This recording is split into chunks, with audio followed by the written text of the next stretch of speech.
Para a gente saber como é que fica o cenário econômico pós-eleições, eu vou conversar com o economista, educador financeiro e MBA no mercado financeiro, Luiz Arthur Nogueira.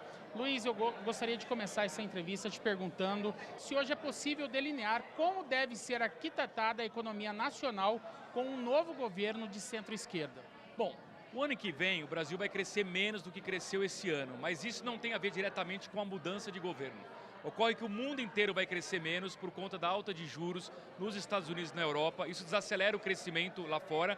Por tabela, o Brasil, que também subiu juros antes de todo mundo para combater a inflação, vai sofrer os efeitos desses juros altos. Então vai ser um ano em que o Brasil vai crescer entre 1% e 1,5%, mas é um ano muito importante de mudança de governo, que tem que cuidar com carinho das contas públicas e preparar o Brasil para um crescimento maior de 2%, 2,5% a partir de 2024. Eu acho que isso é plenamente possível se a próxima equipe econômica, a equipe do governo Lula, tiver responsabilidade fiscal acima de tudo.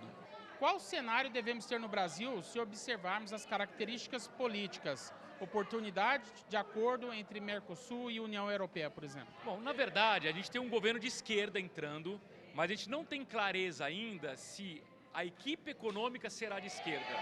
Eu prefiro acreditar que vai ser uma equipe com responsabilidade fiscal, uma equipe que não vai incentivar consumo como um voo de galinha de forma irresponsável, simplesmente baixando juros pelos bancos públicos. Eu acho que é uma equipe que pode ser uma equipe de qualidade, como então o presidente Lula montou no seu primeiro mandato lá em 2003. Se isso acontecer, o Brasil vai ter um crescimento menor no primeiro ano, mas poderá crescer mais, como eu disse, a partir de 2024. Em relação a oportunidades de relações comerciais, eu acho que o governo Lula tem muitas. É um governo que pode se aproximar de Joe Biden, que é um democrata nos Estados Unidos, pode se aproximar da esquerda europeia, que eu simbolizo como o presidente francês Macron, e implementar o acordo União Europeia-Mercosul, e é um governo que pode aumentar relações com a própria China e com a nossa vizinha Argentina, que também é um governo de esquerda. Como é que os empresários, cooperativas, produtores rurais e investidores devem se posicionar frente à mudança de direcionamento econômico e à rivalidade política que devemos ver no Brasil? Vamos mesmo ter essa rivalidade? Olha, eu não sei se essa polarização vai continuar no Brasil, mas o fato é que uma troca de governo gera muitas incertezas. O que eu posso afirmar aqui é que a gente ainda vai ter durante um bom tempo, pelo menos mais um ano, juros muito altos no Brasil, ou seja, acima de 10%. Por quê? Porque a gente ainda não ganhou a batalha contra a inflação. Só quando essa batalha estiver ganha, o Banco Central, que é autônomo, vai conseguir começar a cortar juros. Até lá, é um mercado um pouco mais restritivo para consumo, difícil para investimentos, mas muito bom para quem investe. Por exemplo, quem é investidor, investe em renda fixa, consegue taxas de juros bem elevadas. Agora, se a gente tiver um distensionamento dessa crise política, tiver menos polarização, eu acho que vai ser melhor para a economia. Porque hoje o que impede o Brasil de crescer mais não são questões econômicas, são principalmente questões político-institucionais, ou seja, brigas entre os três poderes: poder executivo, poder legislativo e o poder judiciário. O governo eleito ainda não definiu quem vai ser o ministro da Economia. Interlocutores, imprensa especializada afirmam que o futuro presidente quer alguém com perfil político, enquanto o mercado quer outros nomes. O que essa decisão deve pesar na economia brasileira e na estabilidade interna? A decisão é fundamental, porque quando a gente souber o perfil do ministro da Fazenda, a gente vai conseguir entender qual é o perfil da política econômica que vai predominar nos próximos 4 anos. O ponto central é: precisamos de um ministro da Fazenda que tenha responsabilidade fiscal, ou seja, que cuide das contas públicas. Não adianta vir um maluco querer turbinar consumo, dar crédito para a sociedade, aumentar gasto público, porque o resultado disso vai ser mais inflação, menos crescimento econômico, mais desemprego e mais pobreza. O Brasil pode ter um ministro mais político? Pode. No primeiro mandato do Lula, ele teve Antônio Palocci, que era um político que conversava e negociava com o Congresso, e o Palocci montou abaixo dele uma boa equipe econômica, que tinha o Henrique Meirelles, o Joaquim Levy e o Marcos Lisboa. Especula-se no mercado que esse ministro pode ser Fernando Haddad, um ministro político.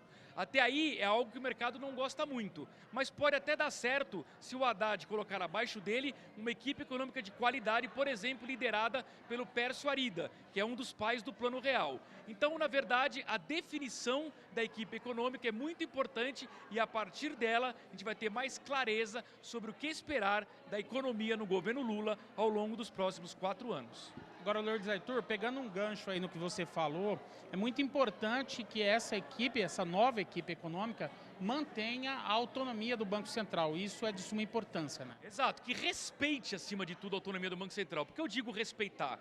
Porque a autonomia do Banco Central foi aprovada pelo Congresso. Só quem pode acabar com isso é o Congresso Nacional.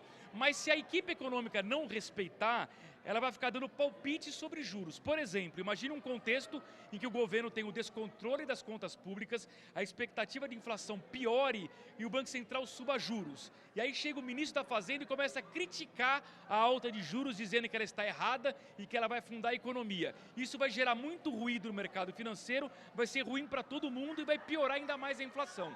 Então o pressuposto básico é a equipe econômica do governo Lula precisa respeitar a autonomia do Banco Central e é o Banco Central autônomo que vai decidir se os juros vão subir, ficar congelados ou serão reduzidos a partir de um cenário inflacionário.